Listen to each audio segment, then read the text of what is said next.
los pueblos del Pacto de Sangre acabaron por sucumbir culturalmente frente a los pueblos del Pacto Cultural. Dos fueron las causas principales de ese resultado.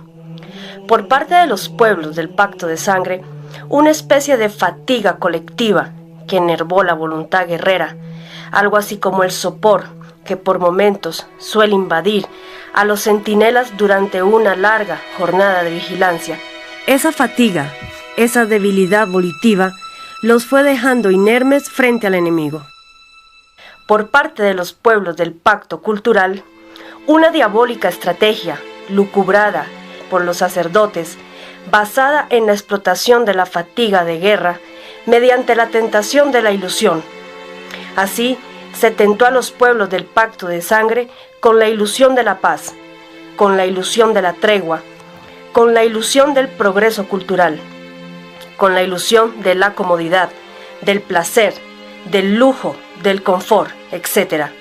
Quizá el arma más efectiva haya sido la tentación del amor de las bellas sacerdotisas, especialmente entrenadas para despertar las pasiones dormidas de los reyes guerreros. La sabiduría haría el espíritu libre en el origen, y más poderoso que el Dios creador, pero en este mundo, donde el espíritu está encadenado al animal hombre, el culto al Dios creador acabaría dominando a la sabiduría, sepultándola bajo el manto del terror y del odio. Una vez sometidos culturalmente, ya tendrían tiempo los sacerdotes para degradar la sangre pura de los pueblos del Pacto de Sangre. Y esa creencia, esa ceguera, esa locura, esa fatiga incomprensible, ese sopor, ese hechizo, fue la ruina del pueblo de Belicena Vilca, y la falta más grande al Pacto de Sangre con los atlantes blancos. El resultado fue que los sacerdotes atravesaron las murallas y se instalaron entre los guerreros sabios. Allí intrigaron hasta imponer sus cultos y conseguir que éstos olvidasen la sabiduría. La locura de reunir en una sola estirpe el culto y la sabiduría causó un desastre en los pueblos del Pacto de Sangre, la interrupción de la cadena iniciática. Ocurrió así que en un momento dado, cuando los dioses del culto se impusieron, se apagó la voz de la sangre pura, y los iniciados perdieron la posibilidad de escuchar a los dioses liberadores.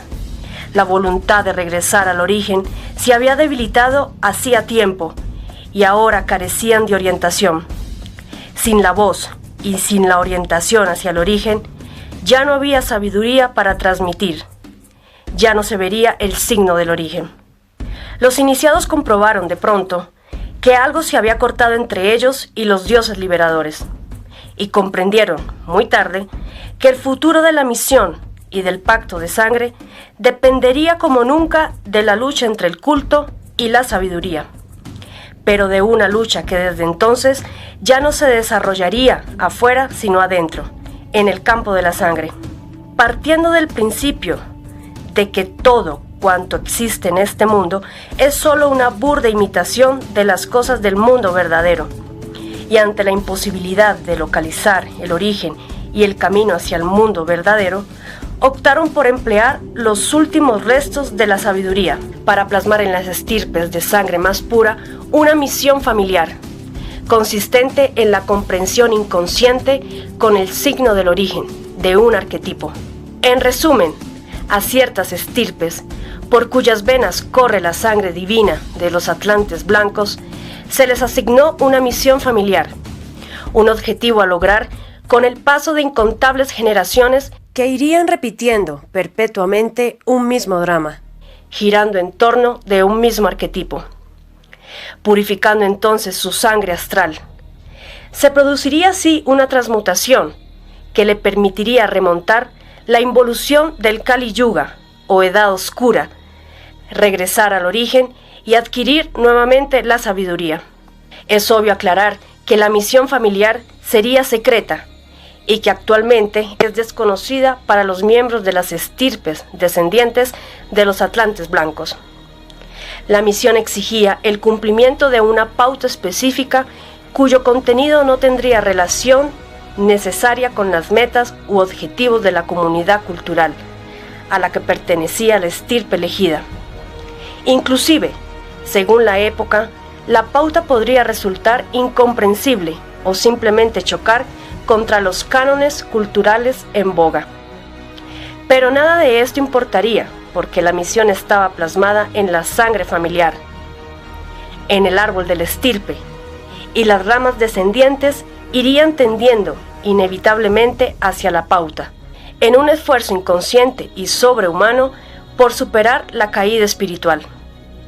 A algunas familias, por ejemplo, se les encomendó la perfección de una piedra, de un vegetal, de un animal, de un símbolo, de un color, de un sonido, de una función orgánica determinada o de un instinto, etc.